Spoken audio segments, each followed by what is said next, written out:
ایک اور چیز جو قرآن پاک کے بارے میں کہی جاتی ہے کہ اس میں مخاطبین کے جو صیغے ہیں وہ مردوں کے استعمال ہوتے ہیں، مردوں کو مخاطب کیا جاتا ہے، ان کو ہی وعید سنائی جاتی ہے، ان کو ہی جنت کی خوشخبری دی جاتی ہے، مخاطب ہی مردوں کو کیا جاتا ہے۔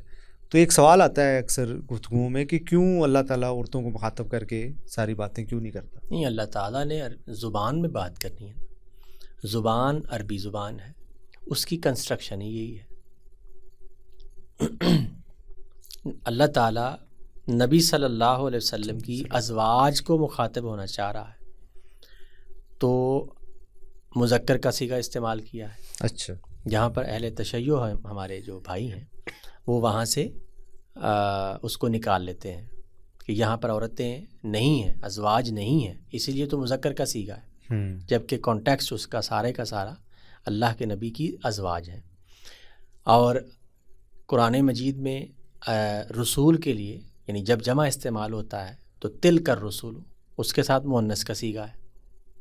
یہ زبان کا مسئلہ ہے، تل کا جو ہے وہ مؤنث کے لیے استعمال ہوتا ہے، مذکر کے لیے نہیں ہوتا۔ تل کر رسول، وہ رسول تو مرد ہے لیکن ساتھ میں جو مخاطب یعنی اس کو اشارے کا صیغہ وہ تل کا ہے، وہ مؤنث کا۔ تو زبان کی کنسٹرکشن ایسے ہے، جب وہ مذکر میں کہہ رہا تو سبھی کو کہے گا، یا ایھا الذین آمنوا کہے گا تو عورتیں اور مرد سب شامل ہیں۔ قوم کہے گا جب تو تب بھی مخاطب کی جو ضمیر ہے اس میں بھی وہ سبھی کو شامل کرے گا، مرد اور عورتیں۔ اور جب وہ الگ کرے گا تو پھر والقانتات والقانتین والقانتات والصائمون والصائمات، تو یہ اس کو چونکہ اس نے اس کے فضائل اور اس کی ایک پیک بیان کرنی ہے تو دونوں کو اکٹھا ہی بیان کر رہا ہے، نام لے کر، مینشن کر کے۔ اس لیے یہ تو اس طرح نہیں ہے کہ صرف مردوں ہی کو کہا گیا ہے، وہ زبان میں مرد اور عورت دونوں شامل ہوتے ہیں۔ ایک یہ بھی کہا جاتا ہے نا کہ چونکہ مذہب جو ہے وہ مردوں نے بنایا ہے اور پیغمبر بھی مرد تھے تو شاید یہ مرد جو ہے وہ آپس میں ہی باتیں کر رہے ہیں، نہیں، یہ ایک اعتراض کیا جاتا ہے۔ سیدہ مریم کو کے پاس حضرت جبریل آتے ہیں، وہ ان سے آرگیومنٹ کر رہی ہیں۔ جبریل نبیوں کے پاس ہی آتے ہیں، ان کو ایک ذمہ داری دینی ہے کہ آپ نے ایک بچہ اٹھا کر ایک قوم کے پاس لے کے جانا ہے بغیر نکاح کے، یعنی آپ کا کوئی نکاح نہیں ہے، اور آپ نے یہ کہنا ہے کہ یہ اللہ کا پیغمبر ہے۔ پہلے آپ نے یہ کہنا ہے۔ آپ ذرا اس ذمہ داری کو دیکھیں نا، اللہ تعالیٰ کی طرف سے جبریل آئے ہیں، جبریل نے سیدہ مریم سے کہا ہے، خاتون ہے، وہ ایک قوم کے پاس بچہ لے کر آ گئی ہیں، یہ تو خدا کی طرف سے پیغام ہے نا۔ اور ابن حزم کے ہاں تو وہ نبیاں ہی ہیں، حضرت سیموئیل کی بیوی بھی نبیاں ہیں، سیدہ مریم کی حضرت موسیٰ کی والدہ بھی نبیاں ہیں، تو یہ وہی ان کی طرف آ رہی ہے۔ اور ایک پیغمبر کی آگے جو اسکیم اللہ تعالیٰ نے بنائی ہے اس میں ان کو بھی شامل کیا ہے۔ تو یعنی کہ خواتین نبیہ ہو سکتی ہیں؟ بالکل نہیں ہیں، ہو سکتی کیا ہیں، یعنی ایک رائے میں ہمارے ائمہ میں سے ابن حزم کی یہی رائے ہے۔ اور جبریل امین آ گئے ہیں ان کے پاس اور اللہ کا پیغام لے کر آئے، تو نبی کا کیا ہوتا ہے کہ تم نے ایک قوم کے پاس بچہ لے کر جانا ہے۔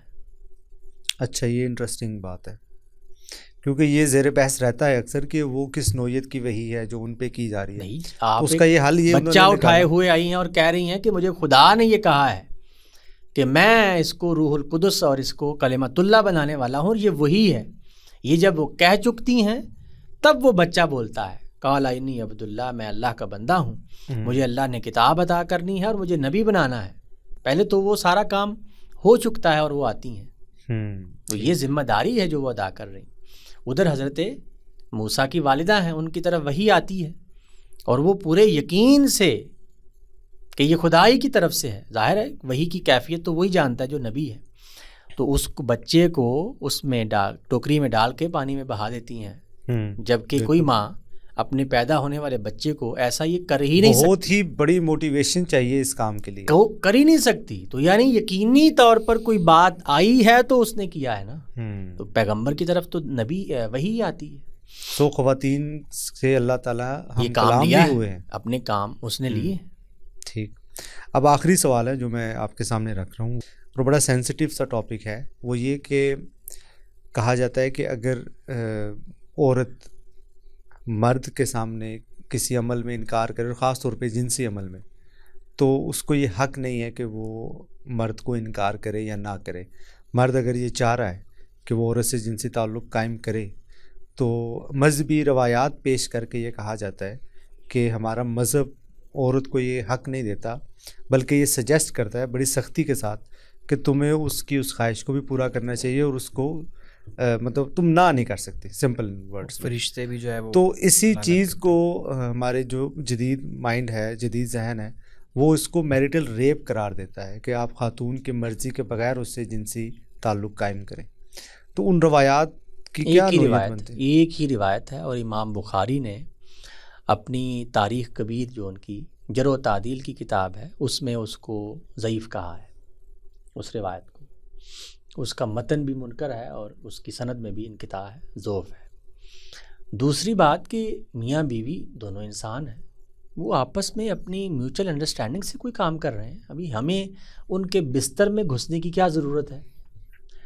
اگر وہ شوہر دیکھ رہا ہے کہ بیوی تھکی ہوئی ہے تو نہیں کہنا چاہیے، اور اگر مطلب بیوی کو یہ معلوم ہے کہ شوہر کی کوئی مرضی ہے یا ارادہ ہے تو اس کو نہ نہیں کرنی چاہیے. تو میوچل انڈرسٹینڈنگ ہی ہوتی ہے. لیکن کچھ لوگ یہ کہہ سکتے ہیں کہ اگر عورت کی مرضی نہیں ہے تو وہ اس کو کہیں کہ دیکھو فلاں جگہ پر لکھا ہوا ہے کہ تمہاری ذمہ داریوں میں یہ شامل ہے کہ تم مجھے نہ نہیں کر سکتے. یعنی یہ کون سا جنسی عمل ہے جو آپ نے اس لیے کرنا ہے کیونکہ اس کی اجازت آپ کو دے دی چلے اس موقع پر نہ صحیح، ٹھیک ہے. اس کا مطلب یہ ہے کہ اگر اچھا ریلیشن شپ ہے، انسان آپس میں بات کر رہے ہیں، ڈیل کر رہے ہیں، وہ میاں بیوی ہیں، تو وہ میوچل انڈرسٹینڈنگ سے چیزیں جیسے باقی کرتے ہیں ویسے ہی وہ جنسی عمل بھی ہے. نہیں، فرض کریں ہسبینڈ یہ بات کبھی بھی نہیں کرتا، لیکن جب وہ اور لڑکی جو ہے وہ گھر میں تربیت پا رہی ہوتی ہے یا مذہبی علماء سے حاصل کر رہی ہوتی ہے، اس وقت یہ بتا دیا جاتا ہے کہ تم نے ایسے کرنا ہے. تو گھر میں جو تربیت کریں ان کی تربیت کریں، پھر تو وہاں ضرورت ہے.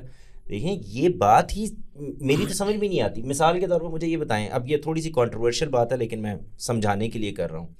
فرض کریں کہ ایک خاتون وہ جنسی عمل میں زیادہ ایکٹیو ہے، فرض کر لیں، اور مرد باہر کام کر رہا ہے، وہ اس کے بے شمار مسائل ہیں، وہ ذہنی ٹینشن میں بھی ہے، وہ کما کے بھی لا رہا ہے، وہ دفتر بھی جا رہا ہے، وہ دن رات اپنے مسائل میں پھنسا ہوا ہے، اور وہ یہ نہیں کر پاتا.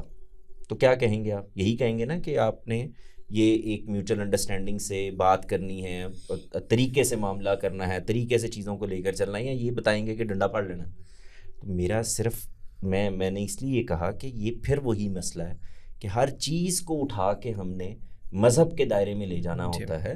انسان ہیں، ان کے درمیان ایک رشتہ طے ہو گیا ہے، وہ ایک کانٹریکٹ میں آ گئے ہیں، ان کا نکاح ہو گیا ہے.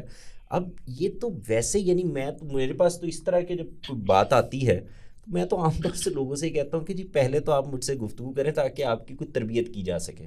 اور تربیت کیا کی جا سکے؟ آپ کو انسان بنایا جا سکے. انسان وہ ہے جو دوسرے کے مسائل کا خیال رکھتا ہے، اس کی صحت کا خیال رکھتا ہے، اس کے اوڑھنے بچھونے کا خیال رکھتا ہے، وہ کسی تکلیف میں نہ جائے، وہ اس کو کوئی یعنی یہ اس طرح کے تعلق میں تو آپ کا اگر کوئی قلبی تعلق نہیں بن رہا تو آپ جانوروں والا ایک کام ہے وہ کر رہے ہیں، اس کا کیا نتیجہ نکلتا؟ جب محسن صاحب نے کہا کہ وہ روایت ضعیف ہے تو اس کے بعد مذہب پر تو بحث کرنا بنتا ہی نہیں ہے، لیکن بس میں یہ ایڈ یہ کرنا چاہ رہا ہوں کہ اس طرح کی جو روایات ہے نا، ان کا اصل مقصد وہی کام کرنا نہیں ہوتا، وہ ان کو یوز کر کے وہ اوور آل جو ایک جینڈر کو سپریس کرنا بات بھی کرنا بھول گیا. وہ جو میرٹل ریپ والی ایک نئی مصیبت آج کل کے دور میں شروع ہوئی ہوئی ہے، میں اس میں اتنی سنجیدہ جگہ پہ کھڑا ہوں. میرے پاس جب لوگ آتے ہیں، بچیاں آتے ہیں، بچے آتے ہیں اور آ کے اس طرح کی بات کرتے ہیں، تو میری نظر میں اگر بات یہاں تک پہنچ گئی ہے تو اس کانٹریکٹ کو، اس نکاح کو 10 منٹ میں ختم ہو جانا چاہیے.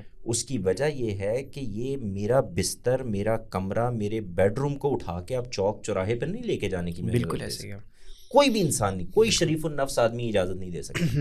اگر بات یہاں تک چلی گئی ہے اور آپ کا ایک ایسے جنگلی سے یا ایسی جنگلی سے واسطہ پڑ گیا ہے کہ جہاں آپ کے درمیان یہ معاملات نہیں طے ہو رہے، تو یہ وہ معاملہ ہے جس پر خدا نے پردہ رکھا ہے، جو آپ کے ذاتی معاملات ہیں، جو آپ کے کمرے کے، آپ کے بیڈ روم کے معاملات ہیں.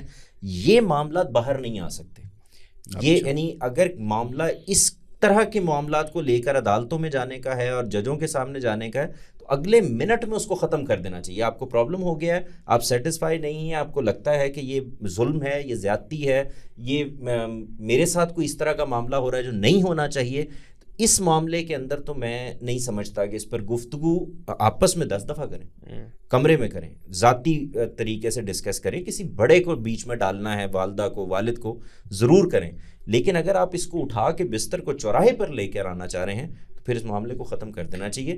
یہ چوراہے پر آ گیا ہے تو اس کا مطلب یہ ہے کہ معاملات آپ کے درمیان وہ جو میوچل انڈرسٹینڈنگ کے معاملات ہیں، جو ایک رشتے کے معاملات ہیں، وہ ختم ہو چکے ہیں۔ جی جب کیونکہ ہمارے یہاں بات کرنا نا معیوب سمجھا جاتا ہے، اگر لوگوں کی ٹریننگ ہو بات کرنے کی اور مسائل بتانا، تو آئی تھنک یہ ہمارے یہاں مسئلہ بنے ہی نہ، یہ ہم لوگ بات کی ٹریننگ کریں نا، مذہب کو کیوں مذہب کو ہاں نہیں ہر چیز میں ہم لے آتے ہیں۔ بالکل، ایک مذہب نے آپ کو یہاں تک کہہ دیا کہ تمہاری کھیتیاں ہیں، بھائی آپ ان سے گفتگو کریں، آپ بات کریں، آپ چیزوں کو ڈسکس کریں، آپ اس کے صحت کا خیال رکھیں، اس کے یہ سارے کچھ ہی ہوگا۔ ایگزیکٹلی، اور نہیں ہو رہا تو چھوڑ دیں۔ ایک جانور آدمی اگر آپ کو میسر آ گیا یا خاتون میسر آ گئی کسی کو، بالکل، تو آپ چھوڑ دیں۔ انسان سے شادی کرنی ہے، انسان سے نکاح کرنا ہے، انسان سے جنسی تعلق رکھنا ہے، انسان سے طلاق لینی ہے، یہ سادہ سی بات۔